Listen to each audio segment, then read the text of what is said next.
Hey guys, welcome back to the garden. Now this video is very different from any video I have done. Most of my videos are like fun, entertaining, or just, funny. I don't know. But yeah, this video I think is very necessary because this is a topic that I had no idea about. So I took it upon myself to educate myself about it, and then hopefully I can educate other people about the topic, because it is a current event, and I think it's very important to be informed about not just what's going on in your world, but also the world around you. So let's get into it. First thing I did was type in Yemen crisis, and when it popped up, many articles popped up from BBC, all of the mainstream medias. So it is definitely covered in articles on mainstream media news sites. So I still question, why did I not know about this? So what I did was type in Yemen. First, I wanted to learn some background on the country. Yemen is a southern Asia country. Their language that they speak is modern Arabic and is not landlocked. It is next to the Arabian Sea. Be important for a later portion of this video. But then I searched on Wikipedia the Yemen crisis, and it provided me with a lot more concise information, and I'll be reading that to you as of now. The Yemeni crisis began with the 2011-12 revolution against President Ali Abdullah Saleh, who had led Yemen for more than 3 decades, 33 years. After Saleh left office in early 2012 as part of a mediated agreement between the Yemeni government and opposition groups, the government led by Saleh's former vice president Abrada Mansour Hadi struggled to unite the fractious political landscape of the country and fend off threats both from Al-Qaeda and the Arabian Sea and Houthi militants that had been waging a protracted insurgency in the north for years. In 2014, Houthi fighters swept into the capital of Sana'a and forced Hadi to negotiate a unity government with other political factions. The rebels continued to apply pressure on the weakened government until after his presidential palace and private residence came under attack from this military group. Hadi resigned along with his ministers in January 2015. The following month, the Houthis declared themselves in control of the government, dissolving parliament and installing an interim revolutionary committee led by Muhammad Ali al-Houthi, a cousin of Houthi leader Abdul Malik al-Houthi.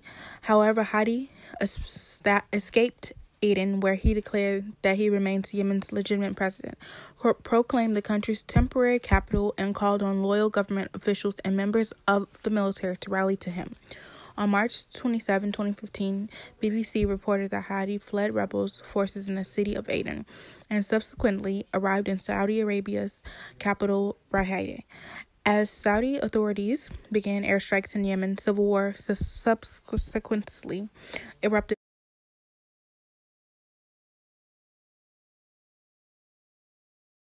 The top exports also often have a lot to do whether a first world country like America would care to infiltrate in humanitarian crisis.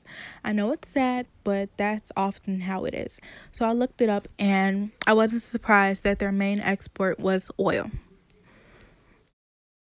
I became curious to see who was the top oil producers, because I think that if Yemen was a top oil producer, America would be doing much more to stop this crisis. I then looked up their GDP, and to some that may be a large number, but think about it. There's people in the world who literally have $18.21 billion, like just as their wealth. So for a whole country, for that to be their whole GDP, this is obviously a third world country with the low GDP. So this contributes to some of the issues that they are having. And then I looked on how much America's GDP is. The United States of America's GDP is $19,390,604,000,000. Yes, that is how much GDP, our gross domestic products. With this humanitarian crisis, it is an active attack. It is an active civil war. I'm thinking something is going to be done about it. Something is being done about it. So I looked it up, and here's what I found. Basically, more articles about this situation. So I wasn't shocked by this, because many think, oh, if people knew about the Holocaust, there would be something done about it. No, a lot of German citizens knew about the Holocaust, but nothing was done about it. everyone in America knew about slavery, but nothing was done about it until Abraham Lincoln needed, until slavery being over was beneficial towards him. So I'm saying things like this happen all the time, and it's obvious that our government officials aren't doing much about it. So I think it's up to us as the people to do something. Searched on Twitter of the 27th of May, these were the trending topics. Now, do I think that Twitter can make a topic trend? No. It's all about who's talking about it. But there are tweets, tons of people who have tweeted about the Yemeni crisis, meaning, like I said earlier, it is coverage on it. Is it enough? Definitely not. But my whole purpose of making this video was to put a spotlight on it.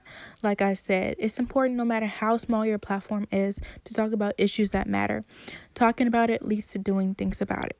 Okay? Can I myself do anything to aid this crisis? No.